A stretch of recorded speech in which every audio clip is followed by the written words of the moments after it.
आज पवित्र राखी पूर्णिमा उपलक्षे संवाद एवं आम ओडिशा तरफ गादी ब्रह्म महाविद्यालय डेलांग परिसर मध्य एक रक्षाबंधन कार्यक्रम अनुष्ठित हो कार्यक्रम को डेलांग पिपिली विधायक आश्रित पट्टनायक प्रदीप प्रज्वलन कर उद्घाटन करते। कार्यक्रम मुख्य उद्देश्य रही आज पवित्र दिन में समस्ते शपथ नेबा निशा ठारू निजको दूरे रखी एक सुस्थ समाज गठन करबा।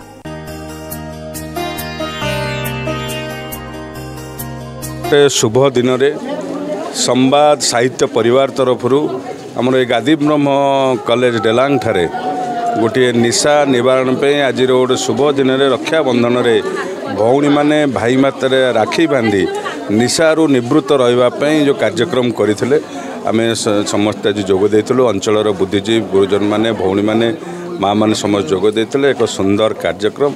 मु धन्यवाद देवी संवाद परिवार को से भाव में कार्यक्रम करी अंचल गोटे अवेयरनेस सृष्टि कर भितर भौणी मैंने भाई मान को अनुरोध कर राखी पिंधे किभली भाव में निशारू दूर रही तेणु ये कार्यक्रम आज अंचल आम डेलांग अंचल को गोटे भल वार्ता आज शुभ दिन देती आम समस्ते परिवर्तन हवा निशा ठारू दूरे रहिबा एवं आम अंचल विकास करवा।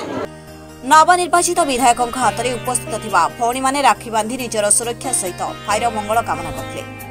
शेष में संवाद प्रतिनिधि चंद्रशेखर विश्वाल समस्त को धन्यवाद अर्पण करते। सबू भाई मान को शपथ करेलु जे आपण निशारू मुक्ति रुहंतु। आज भाई आज सुंदर दिन रे भाई माने भी हमको प्रतिश्रुति देइचंती जे सब भाई माने निशारू मुक्त रहिबे आ सुस्थ समाज टे गठन करिवे। सुस्थ समाज गठन हेले आम भौणी माने सुरक्षित रही परिबे। सुस्थ परिवेश आमको सुस्थ गाँटे दब सुस्थ पंचायत दब सुस्थ जिलाटे दब जोटा कि आम देश गठन रे निश्चित भाव में आगामी दिन में सुंदर देशटे गढ़ी पार। आमर ये कार्यक्रम रे विधायक को आमर अनुरोध रहिला जे आपण भली सबू भाई माने ए जो सुंदर कार्यक्रम द्वारा आपण माने समस्ते देश गठन रे किछि समस्ते प्रमुख भूमिका ग्रहण करिवे।